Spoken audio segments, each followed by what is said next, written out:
Olá pessoal, sejam bem-vindos, né? Mais uma aula de análises bromatológicas, né? A gente já está chegando ao fim da disciplina, já discutimos, né, sobre todas as determinações analíticas, né, que são feitas para a caracterização de um alimento, né, da parte de composição centesimal. Lembrando que o material do trabalho que vocês vão ter que realizar está disponível no sistema, tá? No portal de sistemas. Então, hoje a gente vai falar um pouquinho sobre dieta, saúde e doença, relacionando, né, a importância de todos os constituintes dos alimentos para a manutenção da saúde e prevenção de doenças. Então, o que a gente vai abordar na nossa aula, né? A gente vai falar sobre a importância, né, dos nutrientes da dieta, né, para a promoção de saúde. Vamos falar quais são as estratégias globais para a promoção de saúde. Vamos conhecer quais são as diretrizes, né, da Política Nacional de Alimentação e Nutrição que o Brasil desenvolve para orientar a população de uma forma geral a obter uma alimentação saudável. E vamos compreender, né, sobre as necessidades nutricionais ao longo da vida. Então, a gente vai falar quais são os requerimentos nutricionais que a gente precisa ao longo da vida. Então, a gente vai desde o processo de gestação, certo? Nessa de formação do feto, até a idade idosa. Então, primeiro, né, falando, né, no contexto geral da importância da nutrição, da alimentação e saúde, né, a gente tem que parar para pensar entre os laços que existem entre a alimentação e a manutenção da saúde. E existem, né, inúmeras teorias, né, e práticas médicas que são realizadas e orientadas para que isso aconteça, né? A gente falou isso várias vezes ao longo da disciplina, né? Na nossa última aula, que a gente falou sobre a parte de vitaminas, a gente falou um pouquinho da questão da suplementação desorientada, né? Que isso pode, né, promover alguns distúrbios, né, no nosso organismo em função do excesso de alguns nutrientes, que isso vai afetar, né, o funcionamento do nosso organismo. Então, uma coisa que é muito importante, que a gente cansou de falar ao longo do semestre aqui, é muito importante que a gente adote, né, bons hábitos alimentares, né, como estilo de vida saudável. Então, não é só ter uma alimentação saudável, né? A gente tem que ter uma alimentação saudável, realizar práticas de atividades físicas, né? E e não usar, né, nada que gere algum tipo de dano, né, ao nosso organismo. Então, o uso excessivo de medicamentos, o consumo de álcool, drogas, né, de uma forma geral, isso pode influenciar, né, na nossa saúde ao longo do tempo, né? Ou seja, quando eu tenho bons hábitos alimentares, tenho um estilo de vida saudável, consequentemente, o que eu faço? Eu reduzo, né, o risco de doenças. Então, o que vem a ser uma alimentação saudável, né? Uma coisa que a gente falou, mas o que é isso, né? Alimentação saudável é o que a gente ingerir, né, fornecer para o nosso organismo todos os nutrientes que são necessários para que aconteça o desenvolvimento, crescimento e manutenção da vida. E essas necessidades nutricionais variam de indivíduo para indivíduo, certo? Então, o que eu preciso de requerimento nutricional é diferente de qualquer um de vocês vai necessitar, certo? Existe um padrão, né? As pesquisas estão aí, né? Então, a gente consegue criar um padrão geral para a população, mas existe variação. Por isso que eu falo muito da questão de buscar uma orientação médica em relação ao que você precisa e o que você não precisa. Então, essas necessidades, elas são influenciadas, ou seja, elas se diferem de indivíduo para indivíduo. E fatores como idade, sexo, peso, altura, condições fisiológicas, né, muitos fatores genéticos, vão influenciar no que cada indivíduo precisa, né, de nutrientes para a manutenção do bom funcionamento do seu organismo. Então, diante disso, né, a Organização Mundial de Saúde, a OMS, ela cria estratégias globais, então em âmbito mundial, para poder promover, né, uma promoção ficou redundante, né, mas para promover práticas, né, para que se mantenha na população de uma forma geral uma alimentação saudável associada a práticas de atividade física para manutenção da saúde, né? Por que que isso é importante, né? Porque existe essa preocupação de uma forma geral mundial, né? Quanto menos doente a nossa população, menos custo a gente tem com relação a isso, né? E essa orientação e garantir, lembra do termo que a gente aprendeu? Segurança alimentar, que é o direito de alimento a todos. Então, quando eu garanto a segurança alimentar para a minha população, eu consigo fazer com que ele tenha, né, busco, né, na verdade, que ele fazer com que ele tenha uma alimentação saudável. Então, com base nos hábitos culturais, certo? Os governos, né, no mundo inteiro, eles formulam e atualizam, né, periodicamente as diretrizes nacionais que tratam sobre a questão da alimentação e nutrição, considerando sempre, né, os hábitos alimentares, condições de saúde da população, dados por meio de estudos científicos, né? Então, tudo isso é levantado para que se crie essas diretrizes. E o Brasil, ele tem uma política pública, né, direcionada a isso para garantir, né, a promoção da saúde da população e a segurança alimentar, né, e nutricional de toda a população, por meio de um guia, né, que é o Guia Alimentar da População Brasileira, certo? Então, ele traz todas as orientações respeitando, né, as características culturais da nossa população, certo? Então, tem que pensar, o pessoal aqui da região centro-oeste ingere um certo tipo de alimento, né? Que, igual eu falei com vocês, que às vezes não é costume do pessoal da região nordeste ou da região sul. Então, ele tem que respeitar essas características de cada uma das regiões da população para que ele consiga garantir essa segurança alimentar. Então, se a gente entrar, né, o governo ele tem um site específico, certo? Onde a gente consegue encontrar isso aí. Então, esse guia, né, aqui a gente tem algumas imagens do guia o guia alimentar da população brasileira, né? Então, ele traz várias orientações, traz vários conceitos, certo? Isso serve como o próprio nome diz, né, uma direção, né, ele vai guiar, né, principalmente os governos locais, vamos dizer assim, né, prefeituras, estado, né, então a gente vem em âmbito nacional, âmbito estadual e municipal, né, esse guia servindo como uma forma de respaldo para atendimento da população de uma forma geral.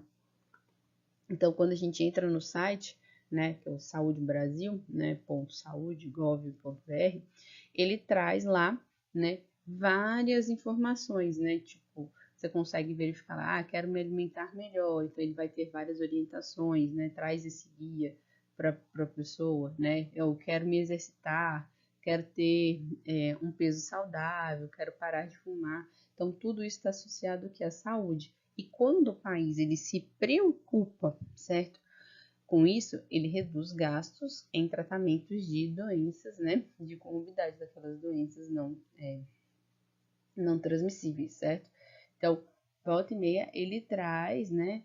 Essas notas técnicas, essas informações para poder cuidar, né? Da saúde da população, certo? Então, tudo que chega também de crítica em relação ao guia, né? Isso é feito alterações para as outras edições. Então, como é que a gente obtém esses nutrientes, né? A gente já viu, né, que a nutrição e a obtenção desses nutrientes para obter energia, ou seja, para manter o funcionamento do nosso organismo, é por meio da ingestão dos alimentos, né?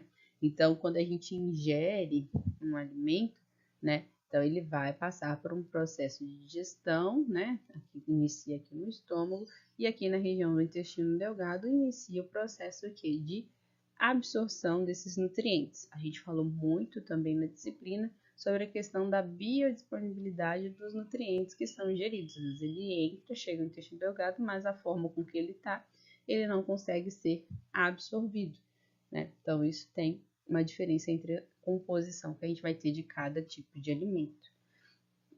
Então, esses nutrientes, após serem absorvidos, vão ser transportados e aquilo que a gente não utiliza acaba sendo secretado, né? Então, aí vem a questão da homeostase, né? Da manutenção do equilíbrio do nosso organismo, certo? Então, a gente obtém, né? A gente ingere os nutrientes para a manutenção das funções do nosso organismo e para obter o quê? Energia, né? O que vem a ser a energia? Por definição, energia é o que é a capacidade de realizar trabalho, né? Então, sem a energia a gente não consegue realizar um trabalho, uma movimentação, né? Como fala, contração muscular, isso tudo eu preciso de energia. Quando eu olho para os vegetais, né? Essa energia, a gente aprende lá no comecinho, né? Quando você entra na faculdade, que a energia é obtida por quê? Pela fotossíntese, né? E os animais e os seres humanos, eles vão precisar obter essa energia por meio da ingestão de alimentos. Então, a energia e os nutrientes que são consumidos a partir dos produtos, seja de origem animal ou vegetal, é que vai fornecer essa energia necessária para a realização do trabalho, né?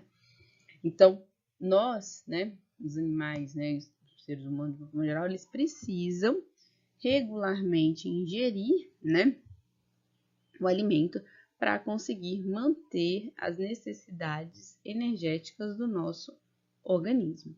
Então, essa energia, ela passa por uma série de processos, né, até que a gente consiga utilizá-la de uma forma geral.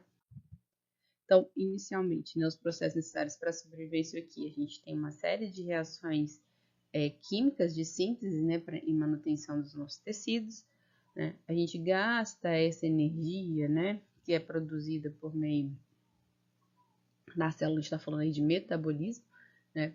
Então, tem a condução elétrica, né, da atividade nervosa, que vai gerar o trabalho mecânico dos músculos e com isso, né, esse trabalho mecânico, lembra que todo gasto de energia ou produção de energia gera o quê?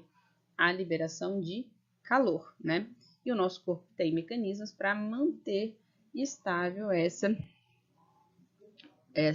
temperatura do nosso corpo, né? Há um mecanismo, né, de manter esse equilíbrio, né, da temperatura corporal é o que? É o suor, né, que é essa liberação de calor, né, da transpiração para tentar controlar a temperatura do nosso corpo.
Então, pessoal, a energia, ela é indispensável, né? A gente precisa dessa energia, né?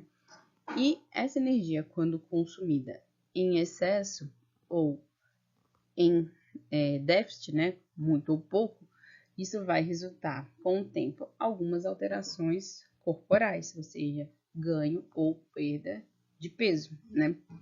Só que a gente tem que também ter em mente que o peso corporal, ele não é, certo, um indicador de adequação ou inadequação de ingestão de energia, certo?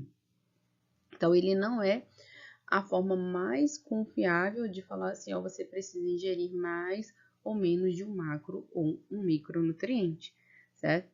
Então, às vezes você tem um peso corporal elevado, mas ele está associado a uma grande quantidade de massa muscular, não necessariamente a uma grande quantidade de gordura no seu organismo. Então, a gente tem que sempre pensar nisso, certo? Que o peso corporal ele não é o nosso indicativo quando a gente pensa em termos, muitas vezes, de adequação da ingestão de alimentos. É lógico que a gente tem que ter a questão de percepção como está sendo a nossa dieta e associar isso ao nosso peso corporal. Mas quando eu penso em adequação, ou seja, eu preciso ingerir mais de um nutriente ou de outro, isso aí não pode ser medido pelo nosso peso corporal. E o que vem a ser as necessidades energéticas, né? Por definição, né, dentro do contexto da nutrição, né, as necessidades energéticas é a ingestão de energia dietética necessária, certo? O quanto de energia eu tenho que ingerir por meio da minha alimentação para o crescimento e manutenção, né, em pessoas de idade, sexo, peso, estaturas definidas. E também tem que se considerar o quê? A atividade física desempenhada por cada indivíduo. Então, existem vários fatores que devem ser analisados quando eu penso em quanto de energia, ou seja, quanto de um alimento eu tenho que ingerir, certo? E aí, com base nessa definição, né, o corpo, né, ele vai precisar de uma combinação tanto de macro quanto de micronutrientes, né? Mas lembrando que quem é que fornece a energia para o nosso organismo são o quê? Os carboidratos, proteínas, né? E os lipídios. E é por meio da ingestão desses nutrientes é que a gente vai fazer uma adequação das necessidades energéticas. Então, o gasto energético, né, a gente divide ele em dois grupos, né? O metabolismo basal e de repouso, né, que é a quantidade mínima de energia que eu gasto, né, que é compatível também a questão de estilo de vida de cada indivíduo, né, então tem uma relação direta com idade,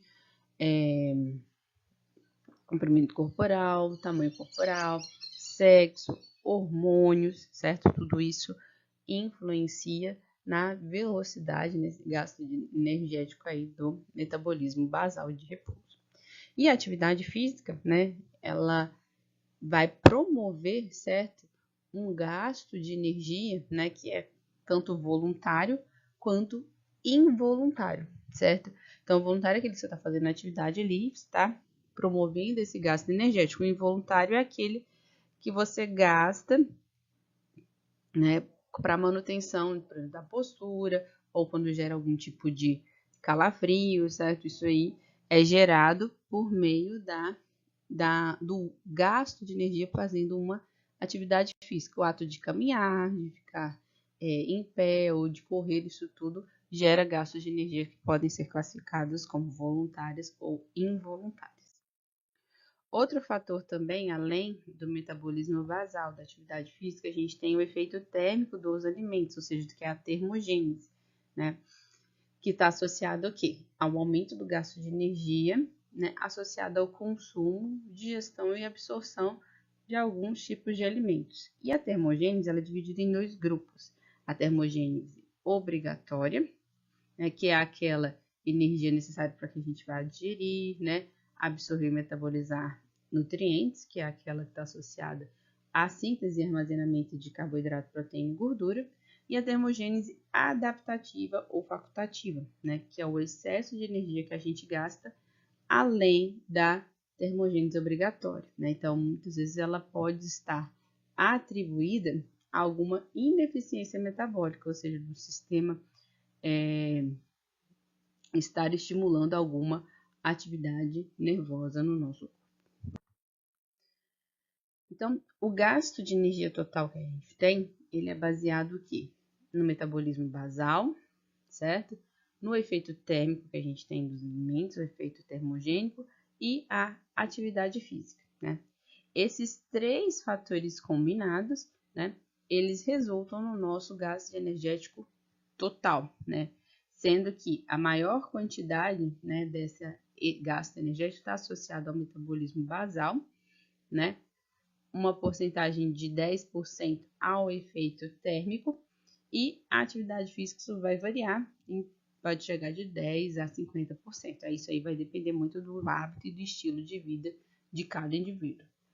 Eu gosto muito dessa imagem aqui, né, porque ela mostra que tudo, né, está baseado em equilíbrio, certo? Então, você tem que mesma forma que você ingere alimentos, né, buscar ter uma alimentação saudável, equilibrada, que tenha, né, lembra que eu falei com vocês que a nossa alimentação, a alimentação da população brasileira é boa porque o arroz, feijão, carne, salada consegue fornecer todos os nutrientes necessários que a gente precisa, né?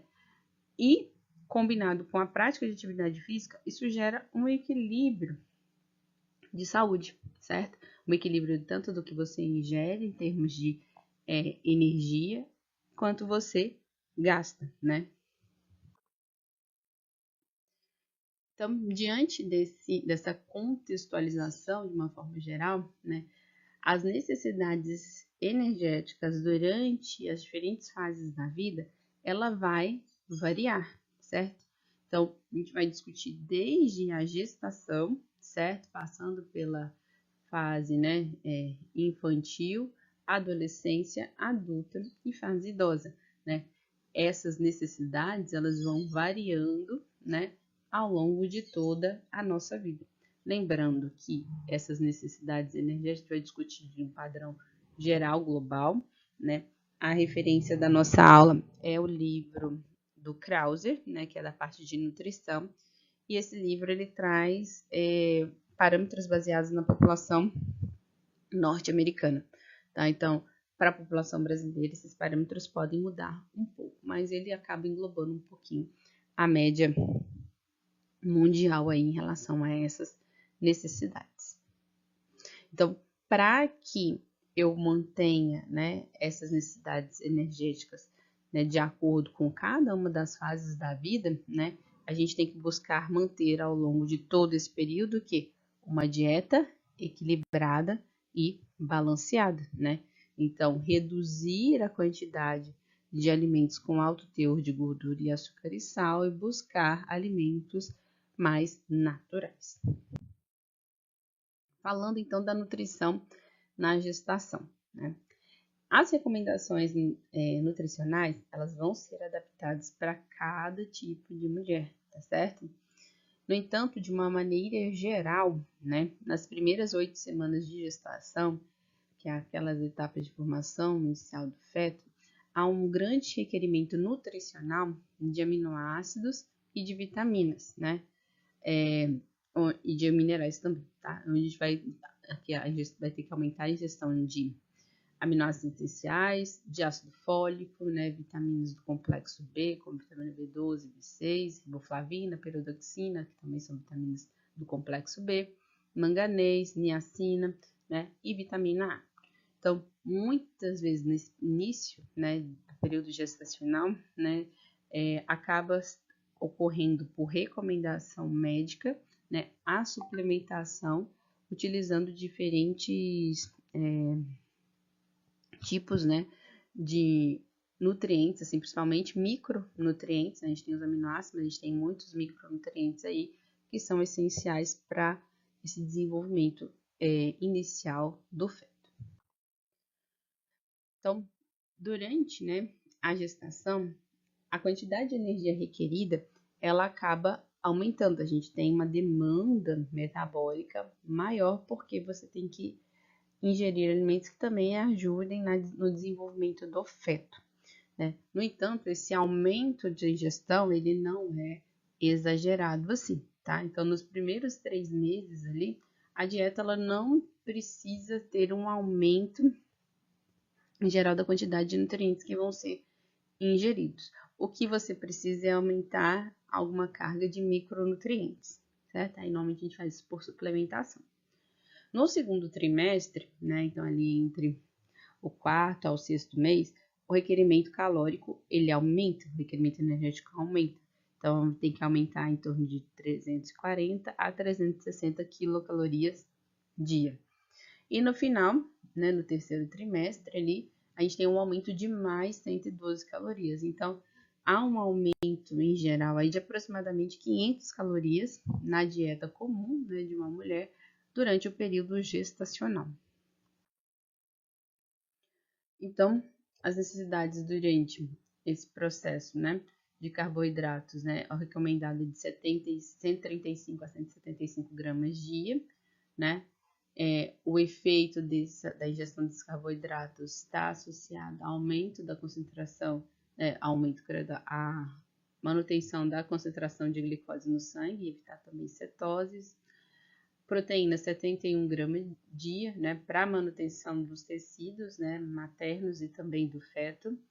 Lipídio a gente não tem definição, certo? E essa definição de lipídios, essa indefinição que a gente tem de lipídios acontece em todas as fases da vida, onde a maior recomendação é a ingestão dos ácidos graxos poliinsaturados, que são a família dos ômegas, né, ômega 3, ômega 6, ômega 9, onde a gente tem recomendações de ingestão, mas de gordura de uma forma geral, a gente não tem uma quantidade definida, onde essa quantidade ela não pode ser exagerada, certo? O consumo de fibras é de 28 gramas dia, né? Isso é principalmente para controlar a constipação intestinal, que acaba sendo uma patologia recorrente, certo? Durante o período gestacional. E a dieta de minerais e vitaminas, ela vai variar, né? Vai depender muito de gestante para gestante, né? Isso vai ser orientado por um profissional capacitado, né, para garantir uma boa gestação e formação do feto. Então, quais são as patologias associadas aí, né, ao estado nutricional durante a gestação, né? As principais patologias é a questão da constipação, né, que está associada a uma redução do consumo de água e de fibras inadequado, né, e também a questão do consumo de fármacos para náusea e vômito, né, então principalmente nos primeiros meses gestacionais ali, em função de alterações fisiológicas mesmo, né, de formação do feto, a gestante ela acaba reduzindo o consumo de alguns tipos de alimentos para reduzir essa questão de náusea e vômito, e os medicamentos influenciam na fisiologia do organismo. Outra patologia também é a questão do diabetes mellitus, né, que está associada à obesidade, né, isso pode gerar no feto defeitos cardíacos, pode a hipoglicemia do bebê ao nascer, né, e quando está em período de lactação, né, isso pode também afetar, né, os níveis de minerais, como potássio, zinco, manganês e cromo.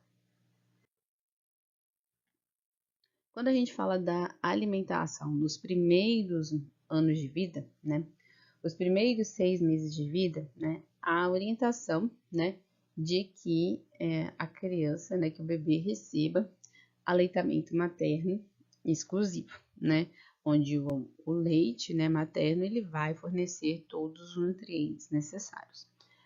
Mas, no entanto, né, é importante ressaltar que a gente prega muito essa questão, né, do leite materno, lógico que é o melhor caminho aí para a formação do bebê, mas caso a mãe ela não consiga amamentar, isso não é um problema, né? Hoje a gente tem no mercado fórmulas infantis que se aproximam muito do que a gente tem de composição do leite materno, e isso vai auxiliar aí na manutenção, né, e desenvolvimento do bebê, tá?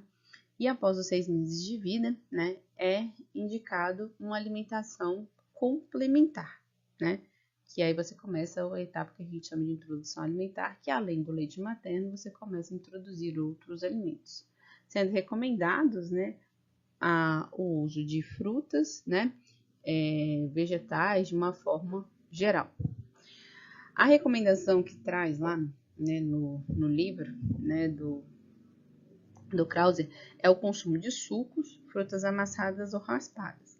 Mas hoje a gente já tem orientações que são diferentes, né, onde se solicita a não administração de sucos, né, porque o suco você acaba fornecendo uma grande quantidade de energia, né, e não promove um desenvolvimento da mastigação, né, da mobilidade ali bucal, tá? Então, frutas amassadas ou raspadas, isso não é o mais indicado hoje, é que você induz a criança a pegar o alimento, né, e sentir os sabores, evitar, né, porque ele desenvolve, né, o palato em relação à questão das texturas, tá? Então, sucos, né? Essa recomendação aí ela não é mais a mais pertinente, e buscar sempre dar as frutas, né, de uma forma mais íntegra para estimular a percepção também sensorial da criança, né, e também desenvolvimento da parte de mastigação.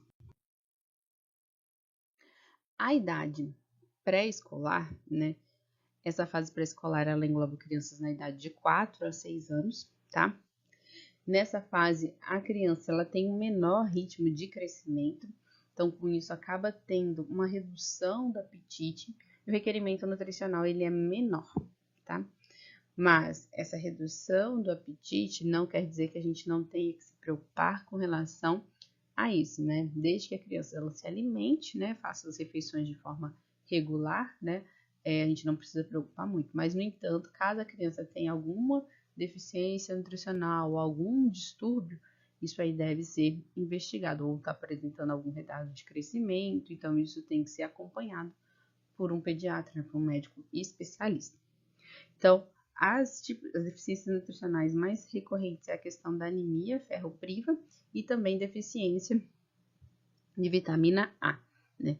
Isso promove, né, na criança, né, uma redução, né, do crescimento, um retardo do crescimento e desenvolvimento motor, e promove uma redução, né, de atividades físicas, ela não tem energia suficiente para a realização dessas atividades, sentimentos de insegurança, fadiga, desatenção, e aumenta também a probabilidade de algum tipo de retardo mental, ou seja, desenvolvimento, né, da criança. Na fase escolar, né, que é de 7 a 10 anos, né, o crescimento ele ainda é lento, mas ele já é mais constante, tá? E aí, nessa fase aqui, a criança fica com aquela, que a gente olha para a criança, ela parece meio desproporcional, né? Ela tem as pernas, né, mais compridas, assim, ela parece muito comprida, com pernão, assim, e o corpo pequeno, né? Então, a gente tem que observar muito, e é nessa fase, né, que muitas vezes já começa a entrar, né, com base da dieta das crianças, o acesso às comidas com alto teor de gordura e sal, né? E aí, se você, né, deixa isso acontecer ou aceita, né, esse tipo de alimento como substituto de uma alimentação mais saudável, isso pode gerar problemas nutricionais, né? Então, uma deficiência de micronutrientes e até mesmo desenvolvimento de obesidade. Então, a gente tem que sempre pensar, né, na manutenção de uma dieta equilibrada e saudável, né, associada à prática de atividades físicas. Então, essa tabela, né, ela traz as necessidades energéticas durante a infância, né, então vai até de 0 a 11 anos, tanto de macro quanto de micronutrientes, tá? A gente consegue consultar isso aqui também no Brasil, mas isso aí é base da população norte-americana, tá? Então, menores de 1 ano, né, a quantidade de energia, né, é entre 20 quilocalorias a cada 30 ml, né, de leite materno ingerido, né. A quantidade de proteína é de 11 gramas por dia, lipídios 30 gramas dia, carboidratos 95 e água, o volume ele tem que ser maior que 0,8 litros dia, né. E essa quantidade de água ingerida por dia, ela vai aumentando, né, ao longo do desenvolvimento da criança, né? Chegando aqui até os 8 anos, uma média aí de consumo superior a 3 litros em 300, né, ml de água por dia, tá? Em relação aos micronutrientes, né, observe aqui que o micronutriente que a gente tem maior requerimento é o cálcio, né?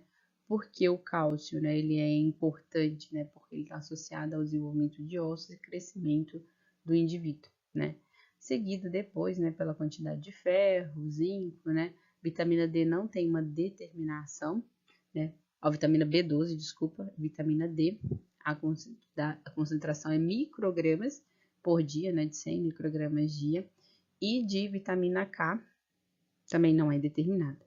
Lembra que eu comentei com vocês a questão da vitamina D, né? A vitamina D, ela é um micronutriente que a gente encontra em grande deficiência, uma deficiência em grande parte da população, Então, muitas vezes essa suplementação acaba sendo orientada por diferentes médicos, né, que acabam fazendo essa recomendação em diferentes idades da vida.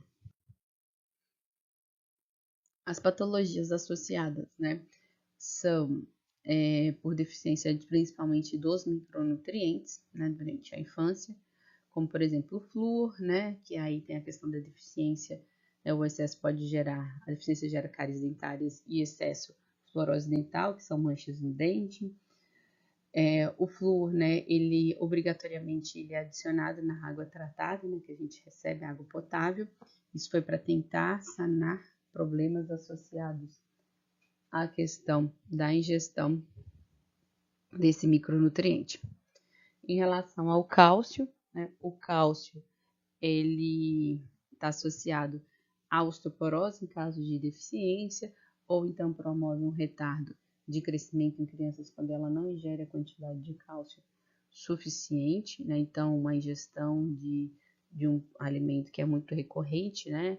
Comum é a ingestão de leite e derivados. No caso do zinco, também, né? Retardo de crescimento, falta de apetite, a capacidade de cicatrização diminui, isso gera alterações de percepção de paladar. A vitamina B12, né? Lembra que eu falei com vocês, ela é a única vitamina hidrossolúvel que a gente adquire por meio da ingestão de produtos de origem animal, né? Ela está associada à anemia perniciosa, que está associada a características de má absorção do trato gastrointestinal. A vitamina D, né? Ela tem uma relação direta com o cálcio, né? Então, a ingestão, a deficiência dela gera osteoporose e sintomas como náusea, vômito, perda de apetite, sede excessiva e dores musculares. E a vitamina K, né, a deficiência gera doenças hemorrágicas, ou seja, diminui a capacidade de cicatrização dos indivíduos. Com relação aos aspectos nutricionais na adolescência, né, que vai aquela faixa que compreende, né, entre 12 a 20 anos, né, essa variação de idade vai variar de acordo com a sociedade médica que classifica essas idades, tá? Mas no Brasil é considerado de 12 a 20 anos. Os indivíduos, né, eles apresentam, né, um crescimento intenso e bastante rápido, né? Aí a gente tem uma série de alterações fisiológicas e principalmente psicológicas, né? Então tem uma influência muito grande, né, da questão do comportamento frente às observações, né, que acontecem entre eles, né, entre os colegas. Então isso tende a aumentar, né, por causa desse rápido crescimento, a questão hormonal, né, aumenta muito as necessidades nutricionais, certo?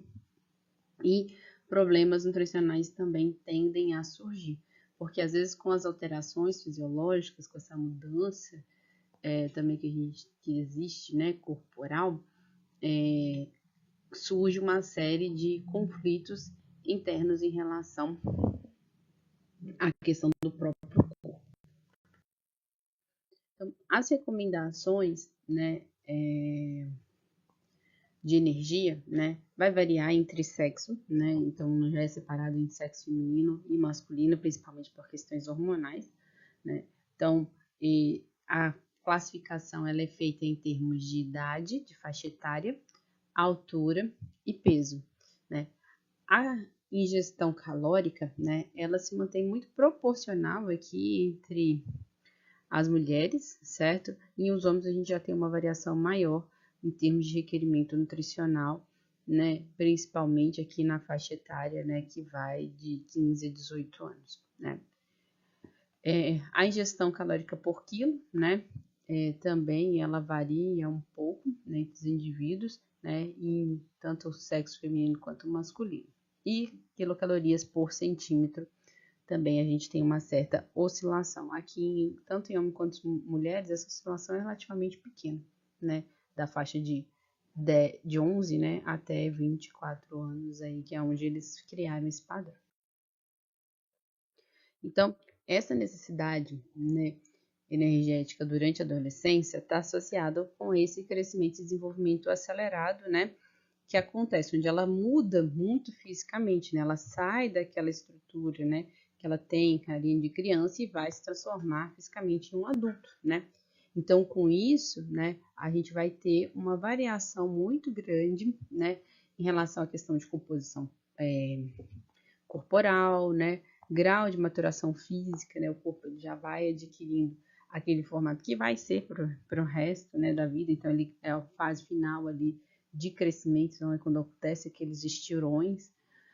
E temos também a questão da quantidade de atividade física que é requerida, né? Às vezes ele tem uma atividade física muito intensa durante a infância e quando chega a adolescência ele diminui essa taxa de atividade física ou ele intensifica nessa fase, né? Então, a gente tem um aumento, né? Surge então um aumento muito grande em relação à questão da quantidade de proteínas que necessita ser ingerida e também de carboidratos para fornecer essa energia, né? Então, a proteína, né? Esse aumento do consumo de proteína está associado à questão da reparação tecidual, né? E também deposição de magra massa em função do crescimento. Então, aqui tem uma tabela que mostra essa ingestão desses nutrientes, né? Tanto dos macronutrientes, né? As fibras, elas entram junto com os carboidratos ali, quanto dos micronutrientes, né? Então, a questão de carboidratos, né? A principal função da ingestão é fornecimento de energia, né? Então, varia entre 130 gramas dia, né? Está associado aos hábitos alimentares, né? Então, comportamento até mesmo familiar. A variação de proteínas, ela vai existir entre homens e mulheres, né, onde os homens requerem mais proteínas do que as mulheres, a gente viu até na tabela anterior, que vai ter essa função que eu falei com vocês, que é de reparação tecidual e também de deposição, né, comprimento de massa magra em virtude do crescimento. Os lipídios, né, nessa fase a gente tem uma recomendação, mas é baseado em relação aos ácidos graxos poliinsaturados, ômega 3 e ômega 6, temos também o ômega 9, né? Então, elas chegam ao máximo para homens, né, sexo masculino, 16 gramas dia aos 18 anos, e para as mulheres, né, de 11 gramas, tá? Em termos de fibra, a ingestão de fibras para o sexo masculino é maior do que o sexo feminino, e a principal função aí no organismo é prevenção da constipação intestinal. Em relação às vitaminas e minerais, né, essa recomendação ela é variável, né, essa necessidade ela tende a ser um pouco mais elevada nessa fase onde a gente tem esse crescimento maior, né, então é o objetivo, né, dessa concentração, né, então por isso a questão do acompanhamento médico, né, é para suprir essas necessidades do crescimento e desenvolvimento físico, né, em função também da questão da maturidade física, e aí isso requer uma grande quantidade desses micronutrientes. Com relação às patologias, né, que estão associadas a esse estado nutricional na adolescência, a gente tem o principal deles, né, que deve ser observado. A gente vai falar sobre obesidade, que é o ganho de peso, e distúrbios alimentares associados à redução da quantidade de alimento ingerido, né, principalmente a questão de anorexia, né. Então, a obesidade, a gente pode relacioná-la com fatores genéticos, né, eficiência metabólica, grau de atividade física, alimentação, fatores ambientais, fatores psicossociais, né? Então, para suprir algum fator psicológico, aumenta a ingestão calórica, né? E a obesidade gera o quê? Riscos de hipertensão, né? Então, gera doenças, né, crônicas não transmissíveis e também outros tipos de doenças específicas, como hipertensão, diabetes, doenças do coração, aterosclerose, né? Pode surgir alguns tipos de câncer, né? Em função de algumas predisposições, gota, artrite, entre outras doenças associadas à obesidade. Em relação aos distúrbios alimentares, né? Ele acomete cerca de 10 a 20% dos adolescentes de uma forma geral, né? E esses distúrbios estão associados ao quê? A insatisfação corporal, né, o medo de engordar, a realização frequente de dietas, uso de laxantes e diuréticos, o excesso de exercícios, ou então restrição de alimentos, né? Então, aquela observação ali, né? Fala assim, meu corpo tá mudando, tô ficando feio, eu tô ficando muito gordo, ou começa, né, no caso da anorexia, se enxergar, né, como uma pessoa que tá com um peso maior, só que não, né? Às vezes ela tá com um corpo muito bom e eles não enxergam isso, né? A gente já passou da fase aí da adolescência, né? E a gente sabe que esses distúrbios alimentares, essa insatisfação, ela acontece entre a maioria das pessoas, né? E os distúrbios alimentares, eles estão, né, entre a terceira doença crônica mais comum entre adolescentes do sexo feminino, né, variando de 1,5 a 5%, comete muito mais mulheres do que homens, mas também homens sofrem desse tipo de distúrbio, né?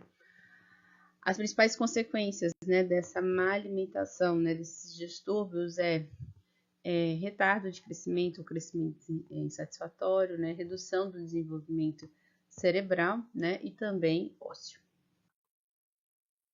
Outro tipo de doença associada à adolescência, né, é a hiperglicemia, né, e a hipertensão, né, que está associado a doenças cardiovasculares, né, o colesterol, HDL, né, ele é 4 vezes menor em adolescentes do sexo masculino do que em mulheres na mesma idade.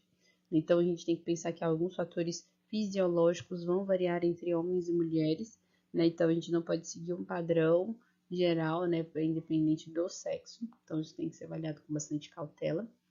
E as principais profilaxias de reduzir esse problema é a ingestão, né? Reduzir a ingestão de alimentos gordurosos, né, com alto teor de gordura total, gordura saturada, gordura trans, limitar o consumo de colesterol e principalmente a realização de atividades físicas.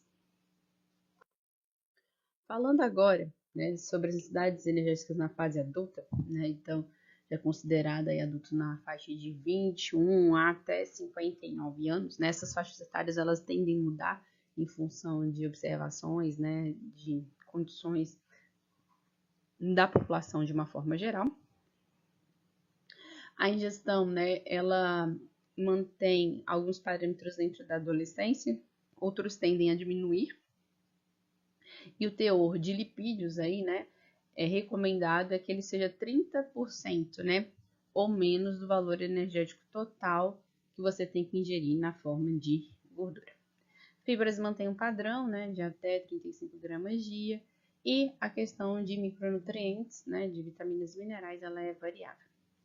Nessa fase da vida, né, a gente fala que a gente já chega, tipo, numa certa maturidade, né, psicológica aí, né, muitas vezes a gente já saiu daquela fase que tá saindo, já saiu da graduação, né, a gente começa a mudar um pouco os comportamentos, né, então a gente tem um emprego, né, tem alguma questão de estabilidade financeira ou vai viver sozinho, então a gente começa a mudar um pouco os hábitos de vida, né, então nessa fase a gente já tem uma maturidade suficiente para fazer melhores escolhas, né, em termos alimentares e também em questão de práticas de atividades físicas.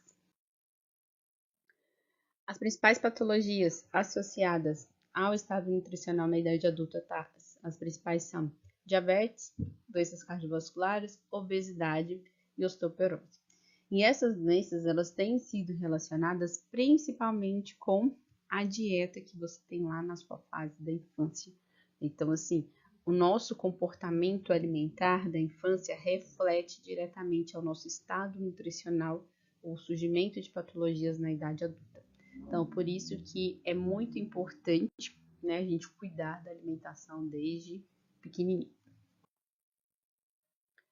E durante o envelhecimento, né, então na idade idosa aí, que é a partir dos 60 anos, né, o nosso corpo ele começa a ter várias alterações, né, então começa a ter várias adaptações fisiológicas, né, então a gente tem alterações muitas vezes no estado de saúde, de nutrição, e isso vai fazer com que a gente tenha às vezes um desequilíbrio nutricional, né, esse desequilíbrio nutricional pode estar associado a diferentes fatores, como a redução, né, do consumo de alimentos, a diminuição da capacidade funcional, né, de mobilidade, de até mesmo a questão da da mastigação. Essa mudança, né, fisiológica pode gerar isolamento social, né, casos de depressão. O uso, né, o aumento do número do uso de diferentes tipos de fármaco pode afetar na percepção sensorial e com isso a aceitação por grupos alimentares ela acaba diminuindo, né? Tem nessa fase muitas vezes, né, a questão da mastigação, né, porque senão não tem a dentição, né, já tem o efeito dos fármacos na questão da percepção dos sabores. Então, tem vários fatores que estão associados ao desequilíbrio nutricional na idade, já aí durante o envelhecimento de uma forma geral. Então, nessa fase, né, observa-se uma redução de até 30% na necessidade total de energia, né? Essa redução está associada, né, ao menor gasto energético e repouso, né, do metabolismo basal. Então, consequentemente, a gente tem um declínio de massa muscular, redução de atividades físicas e também redução do apetite, né? Então, na verdade, nessa faixa etária, eles tendem a ficar de jejum, né, por mais tempo, então tem menos fome do que pessoas jovens. E a saciedade, ela é bem mais rápida, tá? Então, essa redução das necessidades energéticas está associada principalmente a alterações fisiológicas. Em relação à questão de ingestão, né, de nutrientes, tanto dos macronutrientes quanto micronutrientes aqui, né, a ingestão de carboidratos é de 130 gramas dia, não muda em relação à idade adulta, né? O efeito no organismo, né? A gente tem uma observação que é muito interessante, né? Que nessa faixa etária, né? Acima de 60, a gente já tem uma diminuição na tolerância à glicose, né?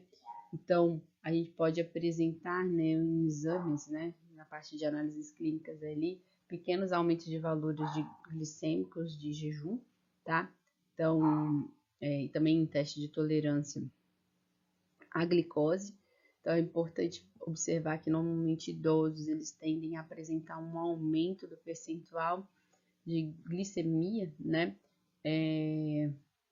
Nessa faixa etária, e muitas vezes eles acabam sendo subdiagnosticados, né, com diabetes ou glicemia de jejum alterado, tanto que essa parte de glicemia aí, né, de faixas, né, para classificação de diabetes mudou, né? Então a pessoa considerando, né, de glicemia normal ou pré-diabética ou diabética, então a gente tem faixas aí diferentes, né, nesses últimos tempos tem apresentado essas alterações. Questão de proteína, o recomendado é 1 grama dia, aumenta um pouquinho aí, né, mas isso é para tentar suprir, né, essa perda de massa corpórea, tá? Porque tem uma diminuição aí de aproximadamente 45%, né? Então, é muito recomendada a prática de exercícios físicos e suplementação. De lipídios também recomenda-se que esse valor seja menor do que 30%, né? Menor ou igual a 30%, em relação ao teor de gordura, isso não muda, né? Mas é importante sempre manter a ingestão dos ácidos graxos essenciais. As fibras, né, a gente mantém a mesma quantidade para tentar reduzir problemas de constipação intestinal. E o mineral, né, e as vitaminas vai ser uma concentração variável dependendo da condição de saúde do indivíduo. Em relação às mudanças fisiológicas, né, que afetam o consumo de nutrientes no envelhecimento, as principais que a gente tem são alteração do funcionamento do trato gastrointestinal. Então, nessa faixa etária, a gente tem uma menor produção de ácido clorídrico, né? Diminui a questão da ingestão de água e de fibras, isso gera problemas de constipação. Tem uma menor absorção de vitamina B12 e de cálcio, né? Essa menor ingestão está muito associada à redução do consumo, principalmente de produtos de origem animal, de carne, né? De carne vermelha. Ocorrem alterações da percepção sensorial, né? Então, a gente tem mudanças do olfato e da palatabilidade dos alimentos. Isso tem uma relação principalmente com o uso de fármacos, né, eles tendem a mudar essas percepções sensoriais. Outro fator, né, é essa mudança da capacidade de mastigação, deglutição, né, que é a questão da disfagia. Isso pode estar associado a doenças periodontais, próteses totais ou parciais inadaptadas, ou seja, que geram incômodos em função da ausência de dente. Isso faz com que diminua o consumo de alimentos frescos, né, como frutas e vegetais frescos, e também consumo de produtos cárnicos. E a gente tem os efeitos secundários dos fármacos que influenciam na digestão, né, absorção e também metabolismo de nutrientes. Vocês estudam bastante isso lá em farmacologia, né, o efeito da interação de fármacos com os alimentos.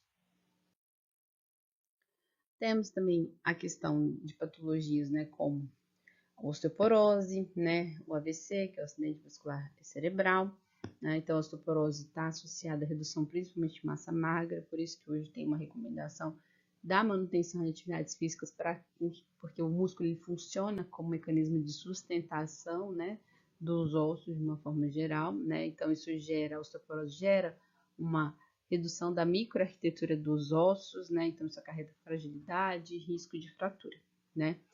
E a osteoporose acomete muito mais mulheres do que homens em função do climatério, né? Então, isso muda muito essa questão dessa fragilidade, né? Aumenta a fragilidade dos ossos.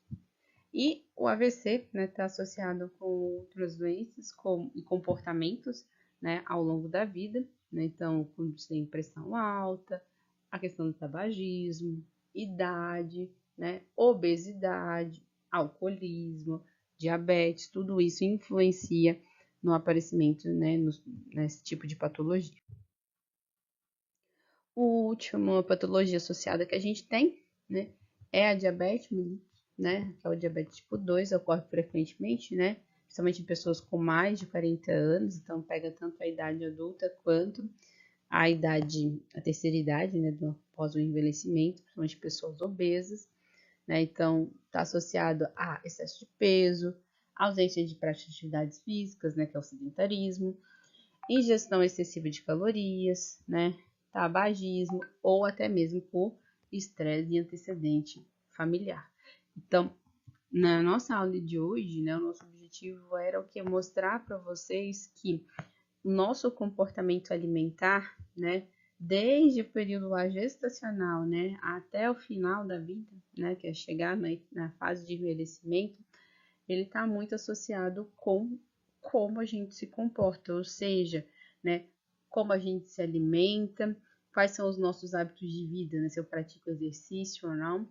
Mas uma coisa que a gente tem que pensar, nunca é tarde para começar, né? Então, mudar esses hábitos, iniciar a prática de atividade física.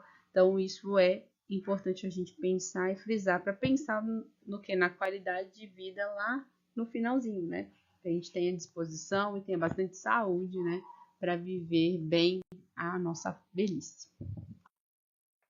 Então, pessoal, é isso que eu tinha para apresentar para vocês. Agradeço a atenção, peço que prestem bastante atenção na aula, assistam com bastante cuidado aí e até o nosso próximo encontro.